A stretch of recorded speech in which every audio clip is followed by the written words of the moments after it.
Professor இது நான் உருவாக்குன ரோபோ. இவர்தான் என்னோட ப்ரொஃபசர் போரா. போரா எங்க மூஞ்ச காட்டுங்க. ஆமா பார்க்க சொல்ல போரா தான் இருக்கு. திரும்பி நிக்க சொல்லுங்க.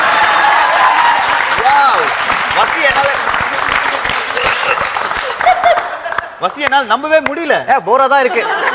வசி நான் அத சொல்ல, இந்த ரோபோ பார்க்க அப்படியே மனுஷ மாதிரியே இருக்கு. மனுஷன் தான் இல்ல, கடவுள் பாதி மிருகம் பாதி கலந்து செய்த கலவை நான். யோ நே ரோபோ என்ன கொத்தனார் மாதிரி பேசுனீங்க? இது மனுஷ மாதிரியே இருக்கிற ரோபோ. நீங்க என்ன சொன்னாலும் செய்யும்.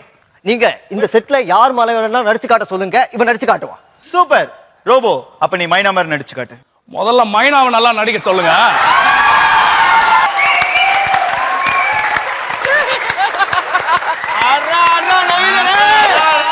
ப்ரொஃபசர் இவனுக்கு உலகின் எல்லா கலைகளும் தெரியும். சீரியஸ்லி? அப்ப எதிர் வீட்டு மணிமேகலை தெரியுமா உனக்கு? ப்ரொஃபசர் யார் இவன் லூஸ் மாதிரி மொக்க ஜோக்கா காமெடி ஆச்சு இருக்கான்?